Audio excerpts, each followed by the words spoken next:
All right. So we talked about earlier in the week about what actually led up to the Civil War in the states, so the southern states succeeding from the Union.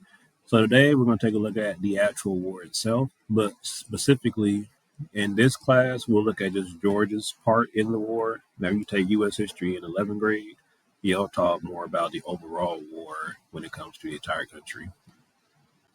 So pause this video real quick and make sure these are your new flashcards. So the six you have not done yet, then go ahead and write these questions on the front. And as we go through the slideshow, you put the answer on the back. So you are supposed to be setting these flashcards at least 10 to 15 minutes a night. All right, so let's start. So the actual battle itself, the Civil War, was fought between 1861 and 1865.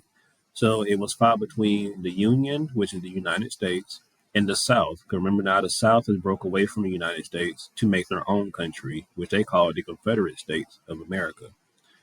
So this war was had a lot of fatalities, so people that died on both sides. And we're going to take a look at the war itself. So this is Abraham Lincoln with some of the war soldiers or Union soldiers, the Northern soldiers. So let's look at think about an anaconda. So when you think about an anaconda, when they see prey, usually when they see what they want to eat, they'll usually wrap themselves around it and they'll squeeze the life out of it until it eventually dies and then they'll eat it. So this is one of the tactics that the North used to kind of defeat the South. So this is called the Union blockade. And or we also call the Union blockade the Anaconda Plan. So basically, what the Union blockade was pretty much the North, which was ran by this particular strategy, was ran by General Whitfield. He said, you know what? Let's hurt the South where it hurts them, which is their money. So if they can't trade with other countries, then therefore it's going to hurt their economy because we know war costs money. So without money, you can't really fund the war.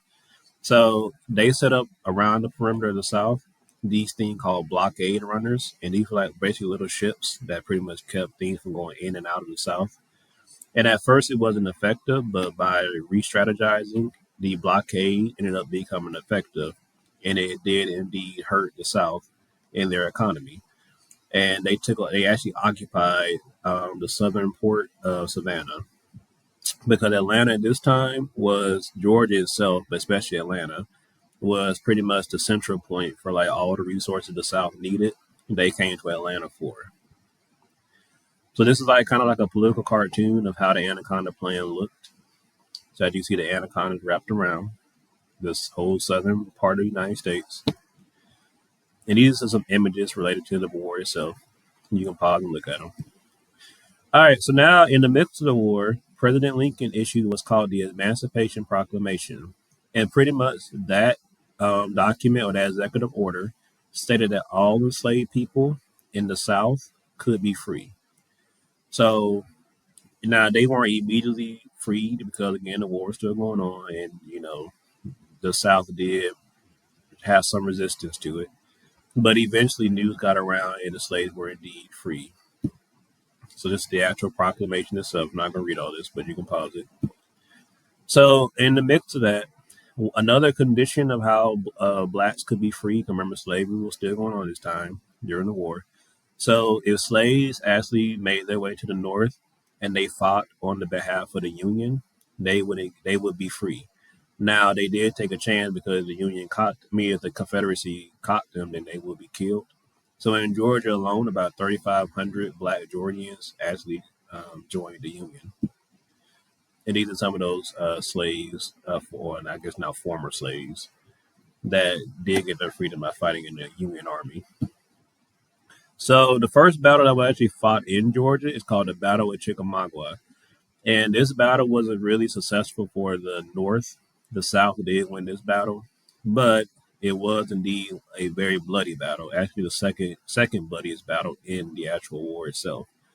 About 34,000 men were killed as a result of this battle. So now we're going to take a look at General Sherman. And General Sherman, which is this man right here, he was a Union general troop. And he came up with the idea because remember, Atlanta is the central point for all the resources of the South and East for the war. They come to Atlanta because we had the railroads, we had the cotton, we have all this stuff. So Sherman came up with the idea of, you know what, for us to win this war as the North, we got to hit it. We got to hit Atlanta, and we got to hit the South where it hurts, which is Atlanta. So he came up with two things: the Atlanta campaign and the March to Sea. So the Atlanta campaign was basically that he just came up with the idea that him and his troops are going to go in there and just burn everything in Atlanta, railroads, buildings, kill people, etc., and to hurt them. And he was successful in that because this is some of him, his troops and his soldiers. So this comes some of the aftermath of what he did in Atlanta. So he burned out over 300,000 buildings. I'm sorry, not 300,000, 3,000 buildings. And it's kind of some of the aftermath of Peachtree Street after Sherman came to be. And he even destroyed a train roadhouse. Remember, trains were important because trains and railroads helped transport goods up and down the coast. Now, his second attempt, because he said, you know what, we got Atlanta, so let's keep going. Let's keep going forward. So he decided to do the March to Sea. So after he finished Atlanta, he said, let's keep going. So he split up his army into two different routes. They were all going the same direction. So pretty much. So one army went in one route, and then him and his other army went another route. And they decided, you know what? We're going to destroy everything in sight, all kind of infrastructure. So any towns, factories, cotton mills, cotton gins, railroads, plantations, we're going to just wipe it all out. And he and his boys were successful at that. And what happened was, by the time they got to Savannah, Savannah had got word that Sherman was wreaking havoc around Georgia.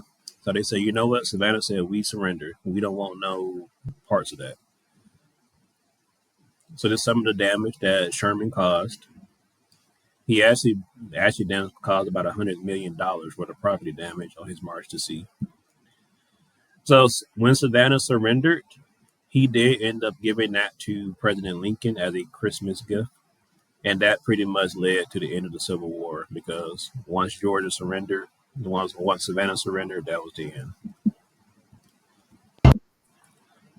So a lot of those Confederate soldiers that were killed in Sherman's Atlanta campaign and the war itself are buried in Oakland Cemetery, and that's actually not far from downtown Atlanta. And this is a part of the Confederate section. So they have it sectioned off.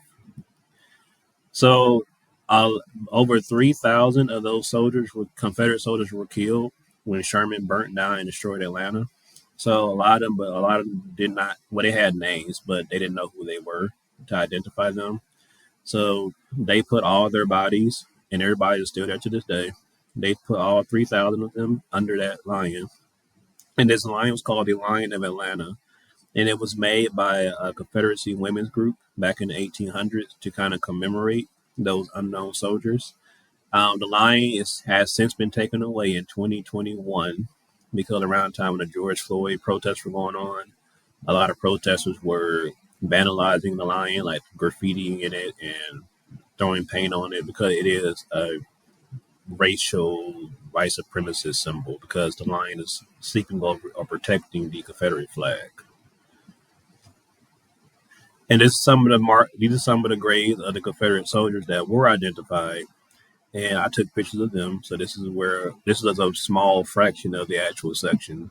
It's like over 6,900 of them in this particular area.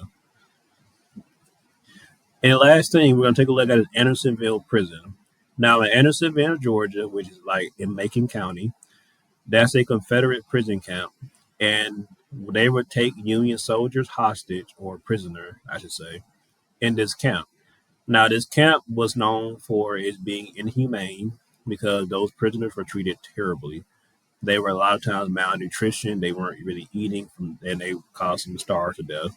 And they would get sick because the conditions were horrible. And at the end of the war, the prisoner the prison camp or the prison warden, he was actually executed by the Union for his war crimes. But this is like an image of Andersonville prison and some more. All right, so you can pause this video and make sure your flashcards match my flashcards.